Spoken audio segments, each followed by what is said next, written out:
당신은 우연의 산물이 아닙니다. 그런 당신 때문에 나도 살맛이 납니다. 할렐루야. 오늘은 제5차 특세의 8번째 시간이고 이삭 2번째 시간입니다. 오늘은 여호와 이레의 복이라는 제목으로 하나님의 말씀을 전하도록 하겠습니다. 오늘 주신 말씀 우리에게 많이 익숙한 말씀 가운데 하나입니다. 그것도 아브라함의 관점에서 이해하는 것에 우리가 아주 익숙해 있습니다. 그러한 본문을 살피기 전에 먼저 한 가지 짚고 넘어갈 것이 있습니다. 그것은 오늘 주신 말씀 바로 앞에 있는 말씀인데요. 하나님께서 어느 날 나타나셔서 아브라함에게 아주 큰 시험 문제를 내주셨습니다. 그것이 무엇인지 아시죠? 펼쳐놓은 창세기 22장 1절과 2절 말씀에 기록된 대로 아들 이삭을 제물로 삼아 번제로 드리라는 것입니다. 이것이 하나님의 시험 문제였습니다. 그야말로 청천벽력과도 같은 시험이죠. 처음에 이 말씀을 들은 아브라함 어떤 심정이었을까요? 두말할 것이 없을 겁니다. 얼굴은 사색이 되고 당장 식음을 전폐했을 겁니다. 눈앞에서 이렇게 오가고 있는 이삭을 볼 때마다 그 마음이 얼마나 참담했겠습니까? 그런데 3절 말씀을 보면 좀 의아한 생각을 갖게 됩니다. 왜냐하면 아브라함이 하나님의 시험 문제를 받아든 바로 그 다음 날 하나님의 말씀에 순종하겠다고 아들 이삭을 데리고 길을 나서고 있기 때문입니다. 참으로 대단한 일이고 또한 희한한 일입니다. 아니 진짜 의아한 일입니다. 어떻게 이럴 수 있을까? 여러분 성경에 기록되어 있으니까 다 그런 거지요. 이렇게 하고 넘어가면 안 돼요. 그러면 우리가 거기서 하나님이 원하시는 걸 발견할 수가 없잖아요. 아브라함이나 우리나 똑같이 생겼어요. 아브라함 무슨 철갑옷을 입고 산 것도 아니고요. 우리랑 똑같이 밥 먹고 살고 잠자고 살고 피곤하면 자고 또 심나면 또 일하고 그렇게 살았다고요. 대단히 다른 사람은 아니라는 것이죠. 그런데도 하는 짓을 보면 대단한 일을 한단 말이죠. 이제 그게 우리가 가져야 될 궁금증들인데 어떻게 이럴 수 있었을까?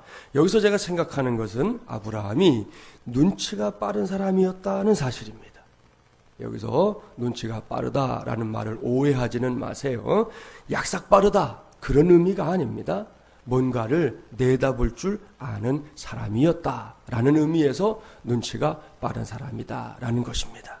물론 아브라함이 장차 일어나게 될 모든 일들을 다 알고 있었던 거 아닙니다. 아브라함이 지금 눈앞에서 벌어지고 있는 이 참담하고 답답한 일들을 보면서 아무런 의미가 없는 일은 아닐 것이다. 하나님이 하시는 것이기 때문에 이 일은 아무것도 아닌 일은 아닐 것이다 라고는 생각했다는 말씀입니다. 뭔가 하나님의 계획이 들어있는 거야. 하나님의 나는 상상할 수 없지만 나는 이해할 수 없지만 하나님의 분명히 다른 계획이 들어있는 거야 라고 생각했다는 것이죠. 그런 점에서 아브라함에게는 현명한 눈치가 있었다. 그렇게 말씀드릴 수 있는데요. 오늘 우리가 그것을 좀 배워야 됩니다.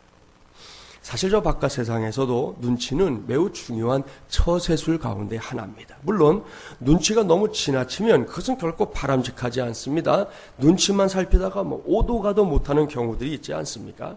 그것은 반드시 피해야 할 일입니다. 하지만 적당한 눈치는 이 대인관계에 있어서나 혹은 이 공동체를 이끌어가는 데 있어서 매우 유익할 때가 많습니다. 반대로 눈치가 없어서 자신은 물론이고 다른 사람들도 아주 힘들게 하는 그런 경우들도 왕왕 있습니다. 제가 목사니까 목사 얘기를 할게요. 새해가 되어서 같은 교회에서 사역을 하고 있는 담임 목사님과 거기 이제 부목사님은 없었고 아니면 전임 전사님들이었던 것 같아요. 2명의 전사님이 함께 기도원에 기도하러 갔습니다. 여기까지는 분위기가 아주 괜찮잖아요.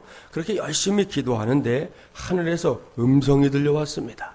항상 교회를 위해 열심히 섬기는 나의 종들의 수고를 기억하노라. 이제 너희들의 소원을 하나씩 들어주려고 하니 원하는 것을 말해보거라. 3명의 교육자들 모두가 너무나 기뻤습니다. 하나님의 음성을 듣고 나서 목사님이 무슨 소원을 말씀드리면 좋을까 생각하는 그 사이에 평소 이 목사님에게 많이 시달렸던 전사님 중에 한 사람이 목사님의 눈치를 딱 보더니 그야말로 잽싸게 하늘을 향해 외쳤습니다. 우리나라에서 제일 큰 교회에 잘 나가는 전도사가 되게 주시옵소서. 이렇게 소원을 말하기가 무섭게 펑 하는 소리가 나더니 그 전도사님이 사라졌어요. 소원이 이루어진 것이죠. 그러자 다른 전사님도 소리를 쳤습니다. 제가 졸업한 신학교에 유능한 교수가 되게 하여 주시옵소서. 마찬가지로 이 전사님도 펑 소리와 함께 사라졌습니다. 소원을 이룬 것이죠. 바로 그때였습니다. 목사님이 너무나 당황한 표정을 짓더니 하늘을 향해서 이렇게 크고 간절하게 외쳤습니다. 하나님 아버지, 이번 주일에 저 두 전사님들이 없으면 정말 큰일 납니다. 제가 그 일을 어떻게 다 할 수가 있겠습니까? 간절히 소원합니다. 두 전도사님을 다시 불러 주시옵소서. 어찌 됐을까요? 퐁 하는 소리가 나더니 전사님들이 다시 목사님 앞에 나타났다 하는 이야기예요. 모르긴 몰라도 교육자들의 사역이 쉽지 않다 하는 것을 말해주기 위해서 만든 이야기일 거예요. 그럼에도 불구하고 여기서 무엇이 문제입니까? 이 담임 목사님이 눈치가 없는 게 문제지요. 갔으면 놔두지. 아이 그렇게 자기들 갈 길 가겠다고 갔는데 또 굳이 불러드릴 건 또 뭐예요? 예? 여러분 참 안타까운 일인데 제가 목사이다 보니까 이 이야기를 보면서도 제 자신을 한번 돌아봤는데요. 혹 앞으로 제가 눈치 없이 굴면 여러분이 좀 옆구리를 좀 이렇게 찌르세요. 찔러주시면 제가 눈치를 잘 채고 해보도록 하겠습니다. 아무튼 한동안 우리 사회에서 이 사오정이라는 캐릭터가 사람들의 입에서 자주 오르내렸던 적이 있었어요. 그때 이 사오정이야말로 눈치 없는 사람들의 대명사로 꼽혔었습니다. 이런 사람들은 마치 이 남의 다리를 긁고 있는 것과 같지요. 언제고 어디서고 이렇게만 굴면 참으로 곤란한 상황들이 벌어지게 된다는 것이죠. 그런 의미에서 우리의 신앙생활에도 이 어느 정도의 눈치가 필요하다고 말씀드릴 수 있습니다. 사람들 눈치 보는 것 그건 좀 나중이고 특별히 하나님께서 뭔가를 말씀하실 때 여러분 그럴 때 있잖아요. 개인적으로 성경을 읽어가는 과정에서 말씀이 쑥 들어올 때도 있고요.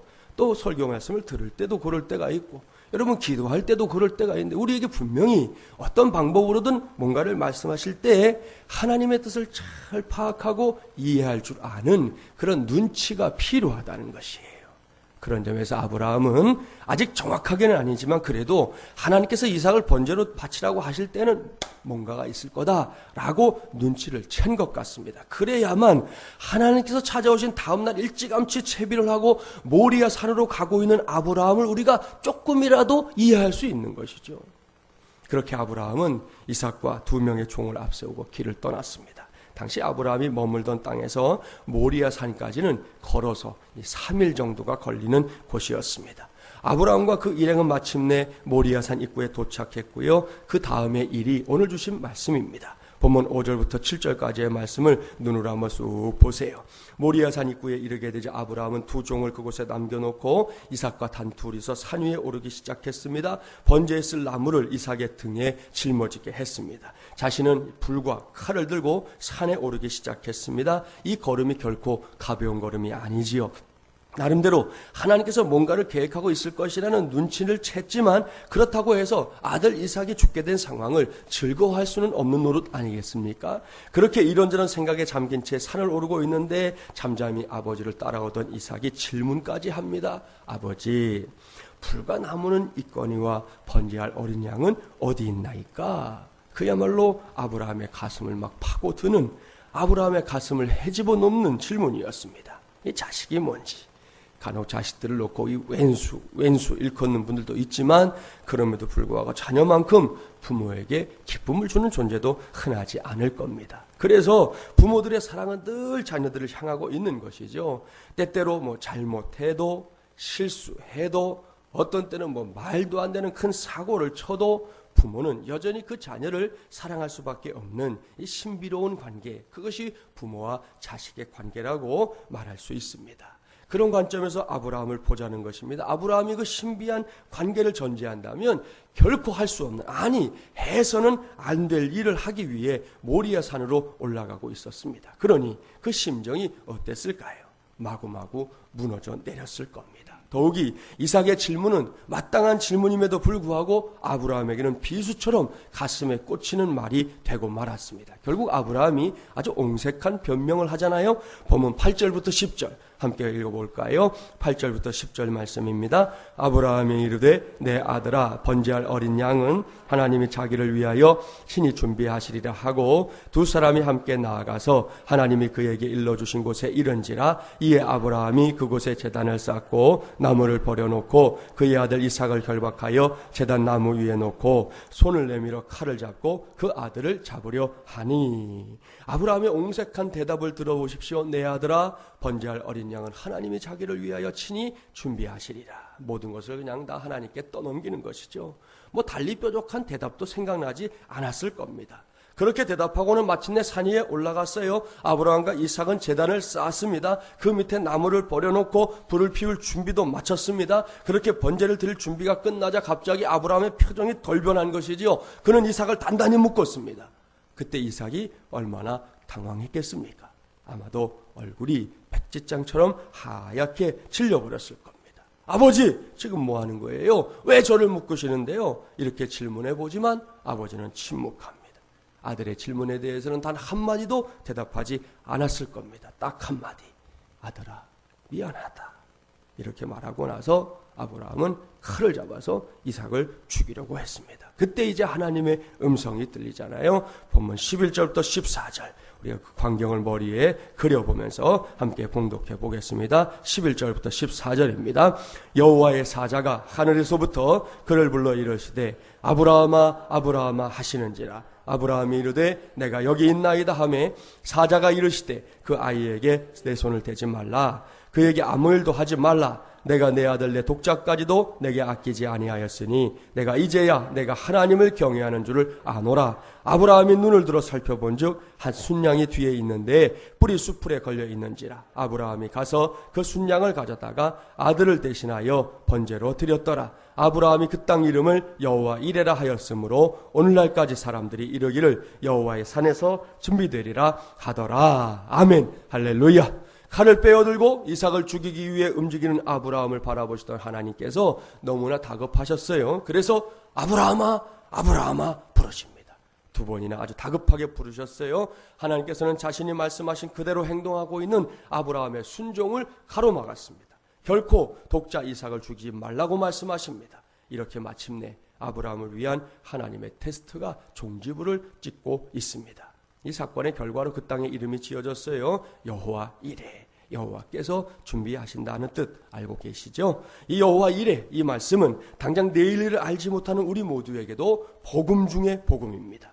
우리가 알지 못하는 그 미지의 시간, 그 미지의 공간 속에서 되어질 일들을, 일어나게 될 일들을 하나님께서 우리를 대신해서 준비해 주신다고 하시니 말입니다. 오늘 바로 그 복의 주인공들로 우뚝 서는 저와 여러분이 되기를 주님의 이름으로 축복합니다. 자, 여기까지는 여러분이 잘 알고 있는 내용이에요. 그것도 모두가 다 이 아브라함의 관점에서 이해하고 있는 내용입니다. 그런데 아시는 대로 우리 이번 주간은 아브라함이 주인공이 아니에요. 이삭이 주인공이에요. 오늘 이 말씀 역시 이 시간에 이삭의 관점에서 한 번 더 살펴볼 필요가 있습니다. 그래서 이 말씀을 다시 보는데요. 앞서 봉독했던 말씀 가운데 9절과 10절 말씀을 눈여겨보세요. 아브라함이 이삭을 결박했습니다. 제단 위에 올려놓았습니다. 그리고 칼을 치켜들었습니다. 그 광경을 머릿속에 그려보시라는 거예요. 이것도 참 기가 막히는 장면이지만 이 말씀에서 더 기가 막히는 것은 뭐냐 하면 이삭이 우리식으로 말할 때 날 잡수세요 라고 하듯 가만히 있었다는 사실입니다. 그게 더 기가 막힌 거예요. 여기서 우리는 아브라함과 이삭의 나이를 생각해 봐야 합니다. 이때 아브라함의 나이가 얼마나 됐을까요? 성경에서 정확하게 얼마다 기록하고 있지는 않아요. 우리가 알고 있는 사실들 동원해 보면 아브라함이 100세가 되던 해에 이삭을 낳았잖아요. 그렇죠? 그러니까 적어도 지금 아브라함의 나이는 100세가 훌쩍 넘은 노인이었다는 겁니다. 그렇다면 이삭은 얼마나 나이를 먹었을까요? 오늘 성경을 읽어봤지만 유아기는 아닙니다. 그렇죠? 여러분, 나무짐을 어떻게 유아가 지고 올라갈 수가 있겠어요? 유아기는 아니에요. 제법 의미 있는 질문을 아버지에게 할 정도의 나이도 먹었어요. 그러니까 묻잖아요. 아버지, 나무도 있고 불도 있는데 아니 도대체 이 제물로 드릴 양은 어디 있습니까? 이렇게 묻잖아요. 그런 제사에 대해서 이미 나름대로 지식을 갖고 있는 정도가 됐다는 거죠. 그리고 직접 제사에 참여하는 나이도 되었으니까 5절 말씀에서는 아이라는 표현이 등장하지만 이 모든 정황으로 볼 때 성경학자들은 10세에서 한 15세, 그러니까 청소년기, 한창 왕성한 이 청소년기에 속한 그런 정도의 나이였을 것이다 라고 봅니다. 이러한 사실로 미루어 볼 때 이삭이 가만히 나 죽었소 하는 것이 예사롭지 않다는 것입니다. 사람의 죽음에 직면하면요, 초인적인 힘을 발휘한다고 하지 않습니까? 더군다나 믿었던 아버지가 자기를 죽이려고 하니 이삭은 얼마든지 늙은 아버지 밀쳐내고요, 그 자리를 벗어날 수 있었습니다. 제가 한두 해 전인 것 같아요. 저희 큰아이 때문에 이 아버지로서 충격을 받은 적이 있어요. 그 충격이 뭐냐 하면 이 녀석하고 한번 제가 야, 뭐 오늘 아빠랑 팔씨름 해보자 그랬어요. 저는 제가 이길 줄 알았어요. 그래서 하자고 그런 거예요. 그거 질 것 같으면 그걸 왜 하자고 그러겠어요? 안 하지. 제가 이길 줄 알았어요. 했는데 졌어요. 그 지는 순간 충격이 밀려오는 거예요. 충격이. 야, 이제 큰일 났네. 내가 이놈 혼내겠다고. 이게 완력을 써서는 이제 안 되겠구나. 이놈이 막 마음 먹고 달려들었다가는 내가 뒤지게 말할 수도 있겠구나. 뭐 그런 생각이 들었다니까요. 여러분, 아이들이 크면 그런 거죠. 예? 이 녀석 어렸을 때는 까불면 이 자식 이래도 되지만, 이게 커가니까 지금은 저보다 키도 크잖아요. 그러니까 제가 진작부터 가르쳤어요. 너 아빠보다 앞으로 키가 크게 되거든. 꼭 아래에서 위를 봐야지. 위에서 아래를 보면 죽는다. 제가 그렇게 가르쳤어요, 이 녀석을. 절대로 위에서 아빠 이러고 봤다가 죽는다 그랬어요. 아무리 네가 커도 아빠 이렇게 봐야지. 위에서 봤다간 죽인다 그랬어요, 제가. 그랬는데 아무튼 팔씨름에서 딱 치는데요. 충격이 몰려요, 충격이. 여러분, 이삭이 마음을 먹었으면 왜 못하겠어요? 지금 아버지가 100세가 훌쩍 넘었는데요. 얼마든지 그럴 수 있는 때였다는 것이죠. 그런데 이삭은 그런 행동을 하지 않았다. 기꺼이 순종하고 있다는 거죠. 설사 죽더라도 그것이 자기가 가야 할 길이라면, 내가 신뢰하고 믿는 아버지 당신이 나에게 그렇게 하겠다면 내가 그것을 받아들이겠습니다 라고 그렇게 행동하고 있는 이삭을 오늘 우리가 이 말씀 속에서 봐야 한다는 거예요. 아브라함만 보면 이 말씀은 다 해석이 안 돼요. 이삭까지 봐야만 이 말씀이 진짜 해석이 되는 것입니다. 이런 이유 때문에 이삭을 장차 오실 예수님의 예표로 설명하는 성경학자들이 많습니다. 하나님 아버지의 뜻에 따라 기꺼이 목숨도 내어놓으신 예수님의 모습이 바로 이삭의 모습 속에서 보인다는 거죠. 그대로 보인다. 그렇게 말씀합니다. 아무튼 이때입니다. 이때가 아브라함이 자기의 믿음을 테스트하시는 하나님의 시험을 통과함과 동시에 이삭이라는 새로운 인물이 이제 하나님의 이 역사의 선상에서 당당하게 그 모습을 드러내는 시점이 된 것입니다.